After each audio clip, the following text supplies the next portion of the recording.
Hello guys, स्वागत है आपका द स्टडी अड्डा पर। जैसे कि MVPP के एग्ज़ाम जो हुआ 17 नवंबर 2024 को, उसी का ही जो SST का पार्ट है, अब हम उसके क्वेश्चंस डिस्कस करने वाले हैं यहाँ पर। तो आइए चलते हैं क्वेश्चन नंबर 161। क्वेश्चन नंबर 161 का आंसर क्या होगा? बास्तिल का किला पेरिस शहर के किस भाग में स्थित है? ये पूर्वी भाग में है। 162 में है प्रसिद्ध पेंटिंग मकड़ा और मक्खी में मकड़ा जो है किसको दर्शाता है? किसको दर्शाता है बताइए? कुलीन व्यक्ति को। ये दर्शाता है कुलीन व्यक्ति को। ये हो गया है हमारा 163 में फ्रांस के राष्ट्रगान की रचना किसने की? ये है रोजेट दी लाइल। इसका फर्स्ट ऑप्शन होगा 164 है क्वेश्चन। फ्रांसीसी उपनिवेशों में दास प्रथा का अंतिम रूप से उन्मूलन जो है किस वर्ष हुआ? तो किस वर्ष हुआ ये हुआ हमारा 1848। अगला क्वेश्चन है चर्च कौन सा जो है कर वसूल करता था? चर्च करता था टीथ या tithe. A history of British India किसने लिखी है ये बुक? पहला ऑप्शन है इसका जेम्स मिल। भारत में वाणिज्य की शिक्षा किसके द्वारा शुरू की गई थी? ये चार्ल्स वुड के द्वारा की गई। आगे बढ़ते हैं हम अगले क्वेश्चन पे हमारे। Question number 168। क्रांतिकारियों ने बास्तिल जेल पर हमला क्यों किया था? पावरोटी की खोज में, गोला बारूद की खोज में, सम्राट की खोज में, या फिर राष्ट्रीय असेंबली की खोज में? तो उन्होंने किस लिए किया? गोला बारूद की खोज में। समाजवाद का मुख्य सिद्धांत कौन सा है? समाजवाद का मुख्य सिद्धांत ये जो है निजी संपत्ति का विरोध भी करते हैं इसमें, और निजी लाभ का विरोध करते हैं, सरकार द्वारा सहकारिता को बढ़ावा। तो यानी कि ऑप्शन हमारा 4 होगा, बिल्कुल सही। आइए चलते हैं हमारे नेक्स्ट क्वेश्चन पे। हमारा नेक्स्ट क्वेश्चन है 170। प्रथम विश्व युद्ध में रूस किस समूह में था? तो रूस किसके साथ था? फ्रांस, ब्रिटेन और इटली के साथ था। 171 जैकोबिन क्लब का गठन कब हुआ? जैकोबिन क्लब का गठन 1789 में हुआ। अगला क्वेश्चन है हमारा भारत का कौन सा केंद्र शासित प्रदेश जो है मालदीव के निकट है? ये है हमारा लक्षद्वीप। अगला क्वेश्चन है हमारा भारत के किस राज्य की तटरेखा जो है सबसे लंबी है? तो भारत के जो है गुजरात जो राज्य है इसकी तटरेखा सबसे लंबी है। 174 क्वेश्चन भारत और श्रीलंका के बीच कौन सी जल संधि स्थित है? तो बताइए कौन सी जल संधि है? पाक जल संधि। पहला ऑप्शन ठीक है हमारा। 175 क्वेश्चन पे आ गए हैं हम।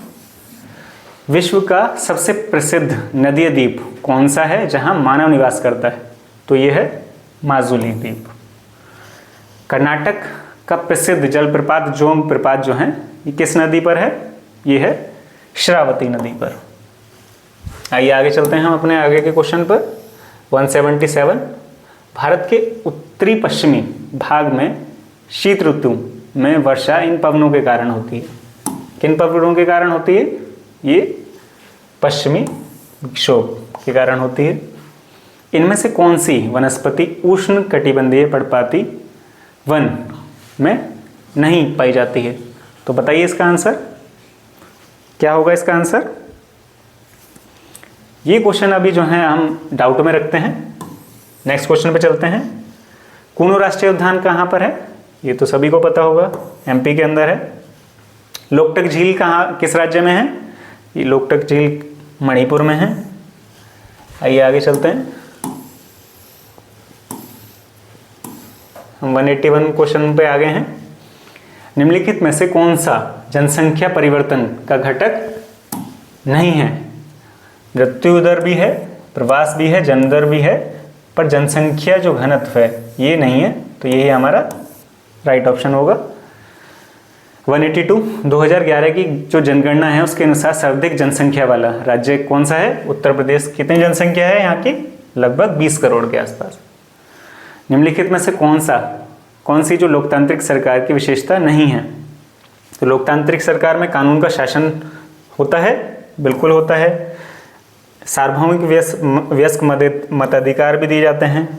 केंद्रीकृत निर्णय लेना, तो ये नहीं होता लोकतांत्रिक सरकार में कि कोई एक ही व्यक्ति है, कुछ ही लोगों के पास सीमित हो जाए। तो ये वाला ऑप्शन हमारा करेक्ट होगा। तो क्या ऑप्शन क्या होगा हमारा? ऑप्शन 3 करेक्ट होगा।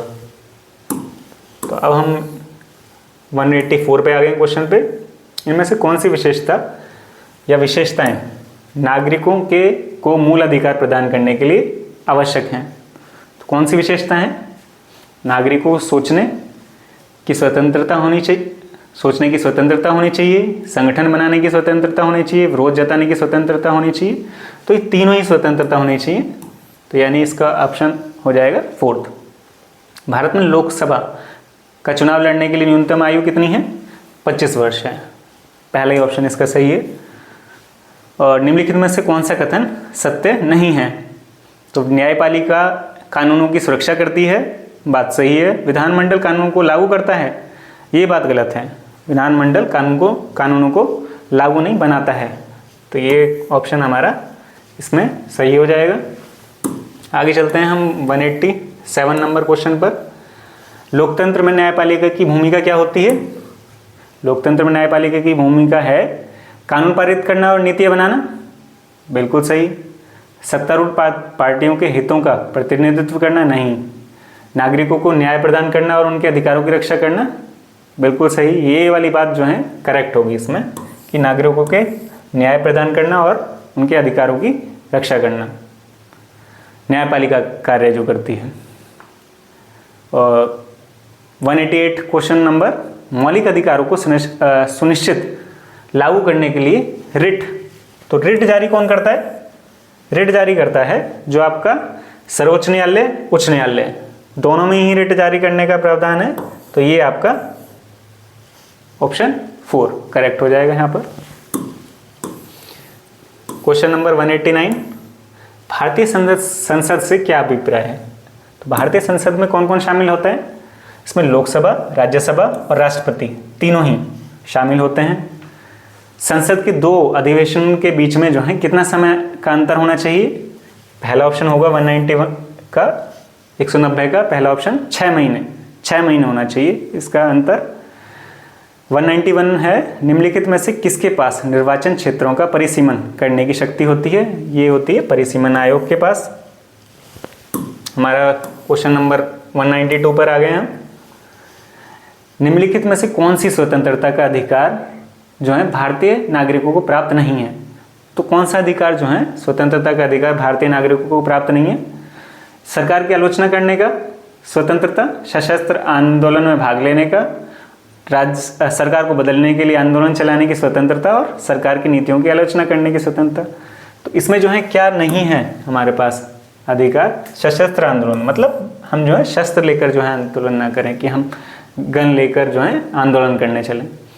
एक न्यायाधीश को उसके पद से हटाया जा सकता है, कब हटाया जा सकता है बताइए? एक न्यायाधीश को तब हटाया जा सकता है जब संसद के दोनों सदनों में जो है महाभियोग का प्रस्ताव के द्वारा ही उसको हटाया जा सकता है। अगले क्वेश्चन पे चलते हैं।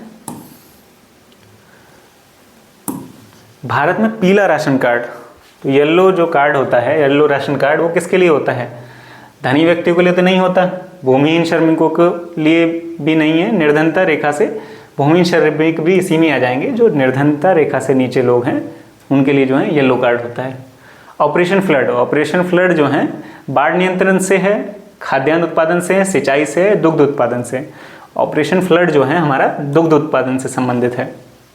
निम्नलिखित में से कौन सी गतिविधि तृतीयक क्षेत्र से संबंधित है? तो कौन सी गतिविधि है? थर्ड जो हमारे टर्शरी सेक्टर है वो सर्विस सेक्टर भी कहलाता है।